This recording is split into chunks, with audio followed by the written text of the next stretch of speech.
electrical properties of materials. එතකොට මේ materials වල electrical ගුණ යන තමයි මේ කතා කරන්නේ. මුලින්ම දින conduction කියන සම්මායකතාවය.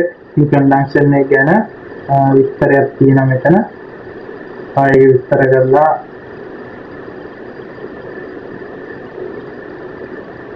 තියෙනවා. conduction එක කියන්නේ electricity conduction කියන්නේ material carrying electric charge one position to another position එකට ගමන් කරන එක තමයි conduction එකේදී වෙන්නේ. ඉතින් ඒ කියන්නේ ආරෝපණය තව ධන ආරෝපණය ඍණ ආරෝපණය විතර ගමන් කියන එක තමයි මෙතන conduction එකේදී වෙන්නේ. ඉතින් සම්මායකතාවය කියන එක ඔයගොල්ලෝ දන්නා. ඉතින් ඕනෑම සම්මායකතාවයකදී එක තැනකදී සාර්ථකකට ගමන් කරන එක තමයි සම්මායකතාවය කියන්නේ. ඉතින් ඒකේ conventional current and electron flow කියලා ඊට පස්සේ තියෙනවා conventional current flow and electron flow කියන්නේ අපි කතා කරනවානේ ඉතින් ඕලේ බන්දේ නම් ඉලෙක්ට්‍රෝන ධාරාව සහ සම්මත ධාරාව. ඉතින් conventional current flow කියන්නේ සම්මත ධාරාව, ඉලෙක්ට්‍රෝන ධාරාව කියන්නේ ඉලෙක්ට්‍රෝන flow. ඉතින් ඕගොල්ලෝ දන්නවා ඉතින් ඉලෙක්ට්‍රෝන ගමන් කරලා තමයි මෙතන සන්නායකතාවයේ විදුලිය ගමන් කරන්නේ ඉලෙක්ට්‍රෝන ගමන් කරන්නේ. ඉතින් කොහොමද අපි විදුලිය ගමන් කරන පැත්ත පෙන්වන්නේ සම්මත ධාරාව පෙන්වන්නේ දන්සික ඍණ. හැබැයි ඍණ සිට ධනට තමයි ඉලෙක්ට්‍රෝන ගමන් කරන්නේ. ඉතින් ඒක විස්තරයක් තමයි මෙතන තියෙන්නේ. ඊට පස්සේ conventional current flow ගැන හැඳින්වීමක් දීලා තියෙනවා. electron flow එක ගැන හැඳින්වීමක් දීලා තියෙනවා. ඊට පස්සේ මේ බටයක ඉලෙක්ට්‍රෝන ආරෝපණයක චලිතය ගැන විස්තර කරලා තියෙනවා. ඉතින් අපි දන්නවා හැමතිස්සෙම electrical conductivity එක ඒ metal එකේ particles වල movement එක හරහා තමයි සිද්ධ වෙන්නේ. ඉතින් කොහොම හරි ඒ සිද්ධ වෙන්නේ ඉතින් free electron සහරා. ඉතින් හැමතිස්සෙම අපි ගන්න material එක free electrons කියන ඒ particle වලට අදාළව. ඉතින් කොහොම හරි free electrons වල movement එකෙන් තමයි electricity එක conduct වෙන්නේ. ඉතින් මෙන්න මේ කතාව තමයි මෙතන slide එකේ ඔයගොල්ලන්ට කියලා දෙන්නේ. ඉතින් metallic conductor එක ඉතින් ලෝහ සම්මායකයක් ගත්තොත් එහෙම large number of free electrons are available. ඉතින් ගොඩක් නිදහස් ඉලෙක්ට්‍රෝන ගොඩක් තියෙනවා conductor එක metallic conductor. අපි දැන් මේකේ when an electric field is applied to a metal, electric field එකක් අපි metal එකකට දෙනවා. The free electrons are accelerated in a direction opposite to the direction of the electric field. The electric field එක තුල direction opposite එකට මේගොල්ලෝ ත්වරණය වෙනවා. electric electrons නිදහස් electron ත්වරණය වෙනවා මේ electron කලාපේ සිට. Itin as the electrons move through the crystal lattice, they collide with the positive centers because of their frequent starting and stopping. Itin the electrons do not have a fixed uniform velocity in the direction opposite to the electric field intensity. Over a period of time including many collisions, there is an average of drift velocity. Drift velocity කියන්නේ ප්ලාවිත ප්‍රවේගය. ඉතින් ඔයගොල්ලෝ ප්ලාවිත ප්‍රවේගය දන්නවා තෙල් කරද්දී ඕලෙල් කරද්දී ඉතින් අයින්න direction opposite to the electric field. ඉතින් මේකේ average එක ප්ලාවිත ප්‍රවේගයේ electric field එකට දරන අනුපාතයට අපි කියනවා mobility කියලා. mobility කියන්නේ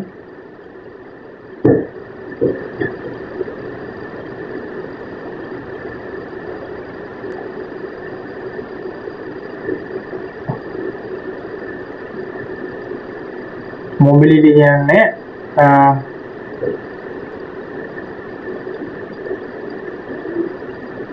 මොබිලිටි කියන්නේ ප්ලාවිත ප්‍රවේගයත් ඉලෙක්ට්‍රික් ෆීල්ඩ් එකත් තුළ ප්ලාවිත ප්‍රවේගය දරන අනුපාතය තමයි මොබිලිටි කියන්නේ. ඒක උගලන පේනවා එතන නියු සමානයි VD බෙදීම E කියලා දීලා තියෙනවා. ඒ කියන්නේ ප්ලාවිත ප්‍රවේගය ඉලෙක්ට්‍රික් ෆීල්ඩ් එකේ අගයයි අතර අනුපාතය තමයි මොබිලිටි කියන්නේ. හරි. ඊට පස්සේ මේ ස්ලයිඩ් එකේ දීලා තියෙනවා අපිට සන්නායක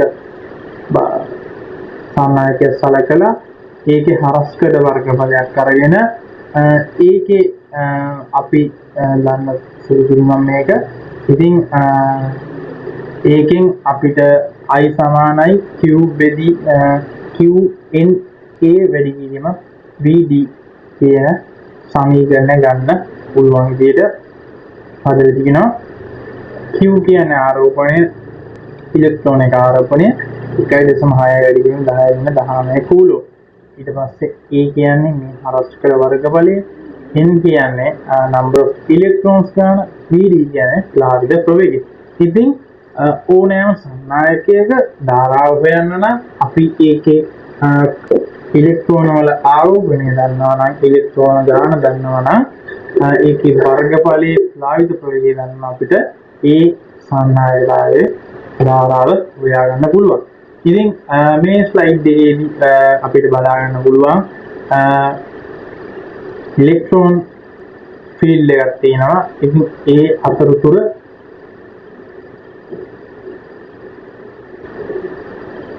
L කියලා කන්ඩක්ටර් එකක් තියෙනවා. ඉතින් ඩිස් වෙලොසිටි එකක් තියෙනවා, ඉලෙක්ට්‍රික් ෆීල්ඩ් ඉන්ටෙන්සිටි එකක් තියෙනවා. ඒ කියන්නේ විද්‍යුත් තීව්‍රතාවය. අපි කියන්නේ the electric field intensity කියන්නේ E කියන්නේ විද්‍යුත් තීව්‍රතාවය. ඉතින් producing the conductor by the applied potential difference is E equal to V බෙදීම.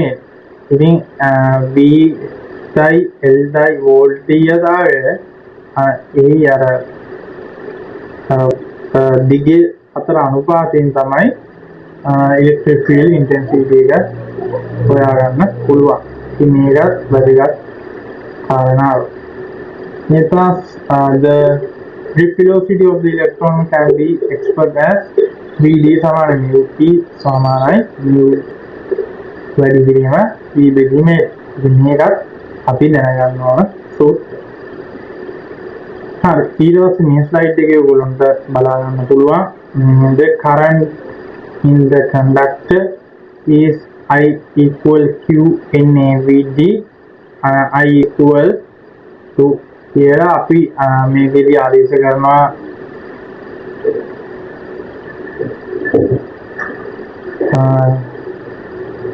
Q A වේ V බෙදීමයි ආදේශ කරලා අපිට කොහොම හරි ගන්න පුළුවන් R සමාන rho L rho L බෙදීමේ ආදේශ කරලා අපිට resistivity එක සූත්‍රයක් ගන්න පුළුවන් මේ විදියට.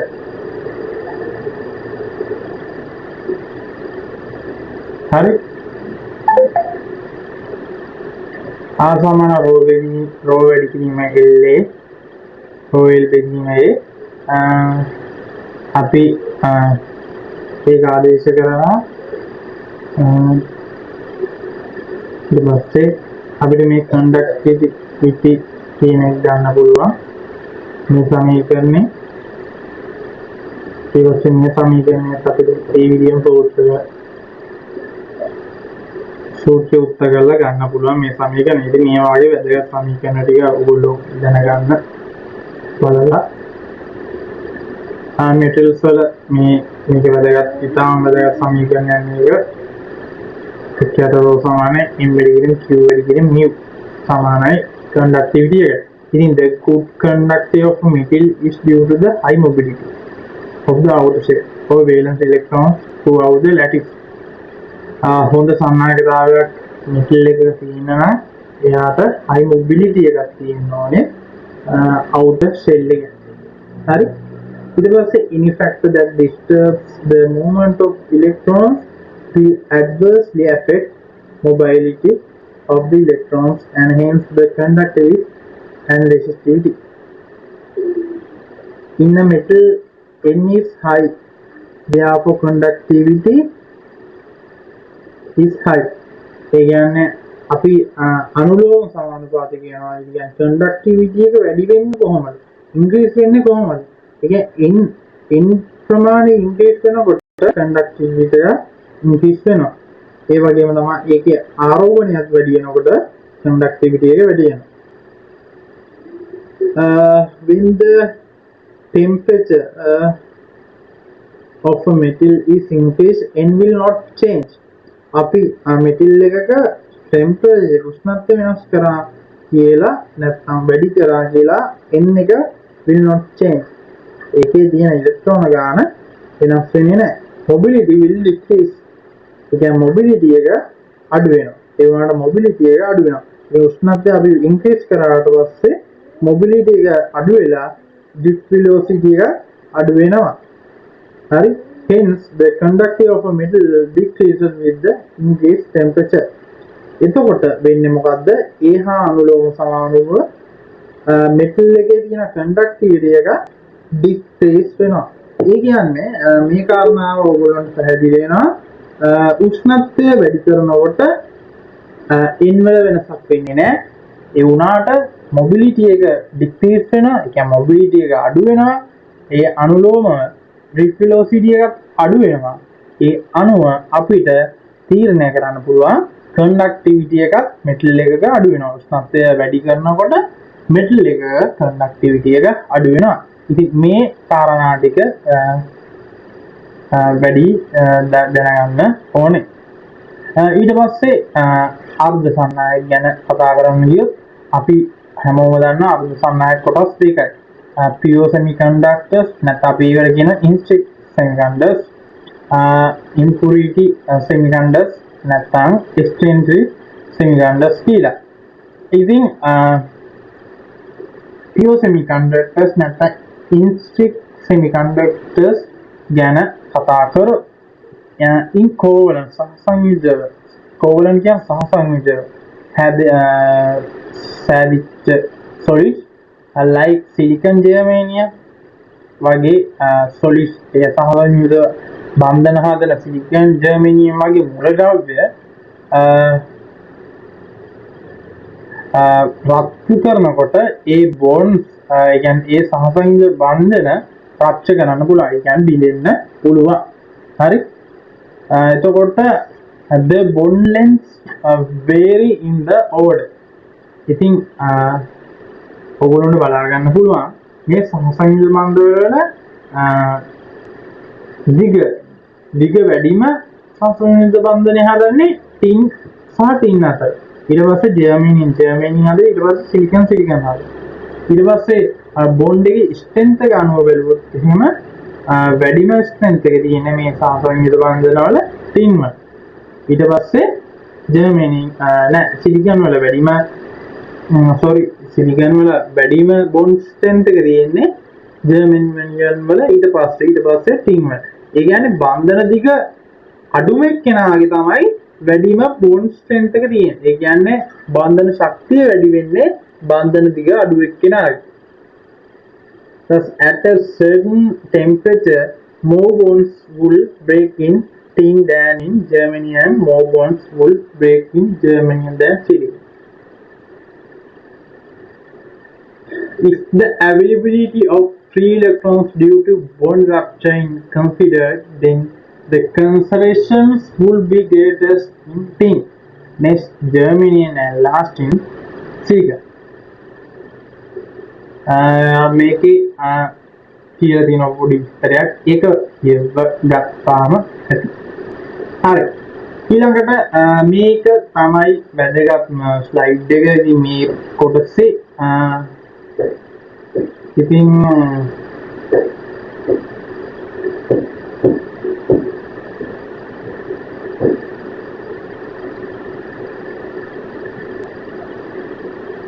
ඉතින් මේ ස්ලයිඩ් එක වැදගත් කොටස සන්නායක සමහනයි ඉලෙක්ට්‍රෝන වාහක සංනායකතාවය හා උවර වාහක වල සන්නායකතාවය. ඉතින් මේක දැනගන්න ඉතින් මේ සූත්‍ර ටික බලා ගන්න හොඳට. ඊට පස්සේ මෙන්න මේ සූත්‍රය හොඳට මතක තියාගන්න. තාම විශේෂම සූත්‍රය මේක. සන්නායක සමාන n වැඩි කියමු q වැඩි කියම ඉලෙක්ට්‍රෝන වල mu එක දාන ඉලෙක්ට්‍රෝන උවර වල mu එක. silicon structure ගැන තියෙනවා dope semiconductors ගැන තියෙනවා. To improve the conductivity of a pure semiconductor like silicon or germanium, either atoms of group 3 elements boron, aluminium or gallium could be added to atoms of group 5 elements. Phosphorus arsenic could be added to the structure of the pure semiconductor. This presence of group 3 or group 5 elements make the semiconductor impure or its conductivity is not due to its own structure. දැන් මේ semiconductors හැදෙන්නේ තව elements dope කරලා කියන්නේ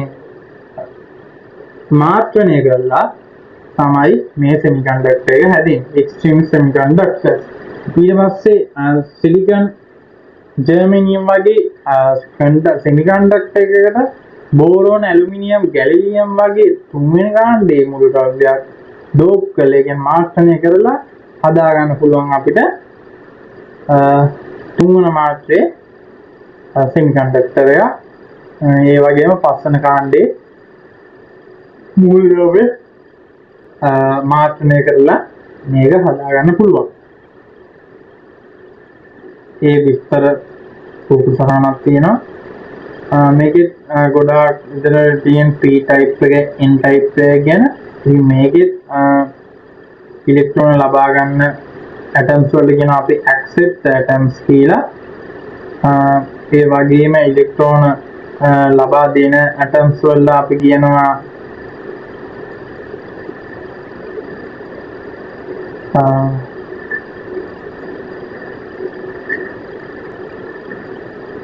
මේ